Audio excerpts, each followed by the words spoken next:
Os santos são sinais da presença do ressuscitado na história. Hoje, dia 5 de fevereiro, celebramos Santa Águeda. Nossa santa de hoje nasceu na cidade de Catânia, na região da Sicília, na Itália, na primeira metade do século IV. Era de uma família nobre e se destacava muito pela educação, pelo jeito doce, pela beleza, e era também muito piedosa, recebeu uma educação cristã muito boa, tinha uma profunda vida de oração, cultivava a intimidade com Cristo desde a infância. Por conta da sua beleza, ela chamava muito a atenção dos rapazes, quando ela era adolescente já. E um desses que se interessou por ela foi um jovem muito rico, na época cônsul, chamado Quinciano. Ele começou a se aproximar dela, fez um pedido de casamento, mas ela negou. Não só na primeira vez, mas todas as vezes em que ele fez essa tentativa, no seu íntimo, a Águeda já tinha feito um compromisso de consagração da sua virgindade a Cristo. Então ela já estava decidida a não casar, seja com Quinciano, seja com qualquer outro homem. Quinciano não aceitou, ele tinha um temperamento muito difícil, ele era muito explosivo, muito intransigente. Tentou de todas as formas fazer com que Águeda mudasse de ideia, chegou a procurar inclusive uma feiticeira. Claro que não deu certo. O desejo do coração de Santa Águeda era dedicar a sua vida inteiramente à oração, à evangelização e ao serviço às pessoas mais necessitadas. Acontece que Quinciano descobriu que Águeda era cristã, o que era proibido na época. Então Quinciano, cheio de ódio e se aproveitando também da sua influência política, fez uma denúncia baseada em duas coisas, dizendo que Águeda praticava bruxaria e, além disso, seguia uma seita que era proibida. Ele estava se referindo ao cristianismo. Com base nessa denúncia, Águeda foi presa, foi levada à presença do governador da cidade de Catânia, que a interrogou dizendo: "Tu a que casta pertences?" E Águeda respondeu ao governador: "Embora de família nobre e rica, tenho a honra e a alegria de ser serva de Cristo Jesus, meu Senhor e Deus." Obviamente, o governador não ficou satisfeito com essa resposta, tentou de todas as formas fazer com que ela desistisse de seguir o cristianismo, ou pelo menos aceitasse casar com Quinciano, que tudo estaria resolvido. Ela não aceitou de forma alguma.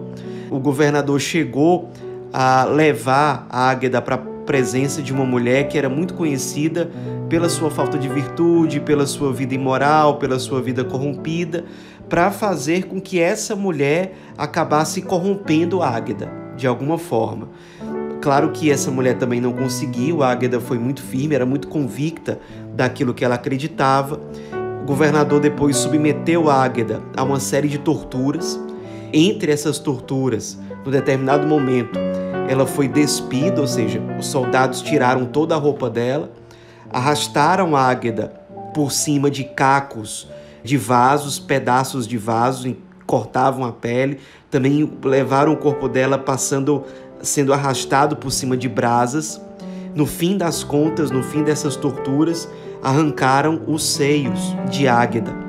Águeda, depois de todas essas torturas, foi levada de volta à presença do governador e do juiz que acompanhava o caso, e ela disse ao juiz: "Não te envergonhas de mutilar na mulher o que tua mãe te ofereceu para amamentar?"